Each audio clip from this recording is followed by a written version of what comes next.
It's ruled by oligarchs power. and experts, the way it's looking. Eric, great to see you. Good luck out there on the campaign trail. And the experts have cited Europe and Australia as kind of role models for the handling of COVID, but violent protests are breaking out across Italy and Spain as people are just sick and tired of these extreme restrictions and limits on their freedoms. And as the Angle mentioned, in Melbourne, residents just ended a 111-day extreme lockdown. So could this all be in your future? Today, we caught a glimpse of which countries Dr. Fauci thinks we should be emulating. Australia is one of the countries that has done actually quite well, I believe. New Zealand has done well. Some of the Asian countries have done well. If you look, I mean, I would like to say the same for the United States, but the numbers speak for themselves. And we are essentially still going on a day-by-day basis, getting worse and worse. Poodles have long held up New Zealand as the model for how to properly deal with a lot of things, including COVID. But anyone who loves freedom should take note, because the Kiwis have a terrifying new response to rising COVID case numbers. They're throwing people into quarantine camps. If someone refuses in our facilities to be tested, they have to keep staying. So they won't be able to leave after 14 days. They have to stay on for another 14 days. So it's a pretty good incentive. You either get your tests done and make sure you're cleared, or we will keep you in a facility longer. So I think most people will look at that and say, I'll take the test. No leaving the camp until you're negative.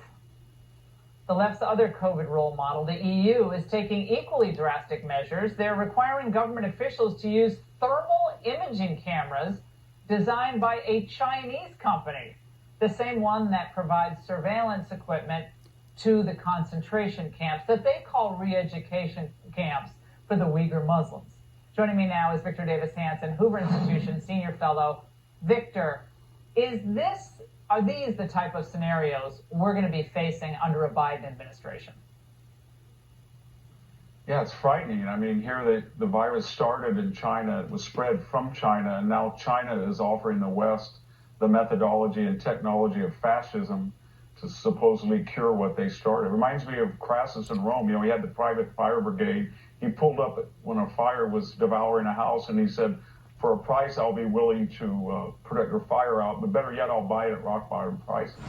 Joining me now is Dr. Jay Bhattacharya, an epidemiology professor at Stanford and a Stanford Institute Senior Fellow.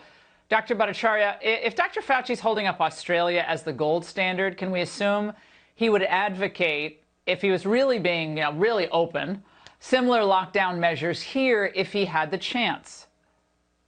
I mean, Australia in Victoria, Melbourne, the last 111 days have been, there's nothing short of say other than draconian. They've suppressed, I would say they've suppressed the civil rights of basically everyone living there. I think lots of people have seen, people going in the park alone, walking alone, told not to sit in park benches, pregnant moms arrested because they were thinking about arranging a protest.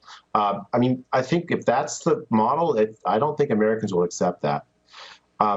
And the other thing I would say about Australia is that the lockdown didn't come at no cost.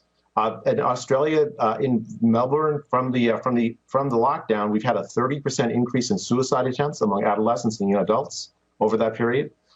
There have been stories of newborns who had heart problems, who couldn't get medical services because of restrictions in travel because of the lockdown again. And then also the familiar cutting back of needed medical services for cancer patients, diabetes patients, and many others.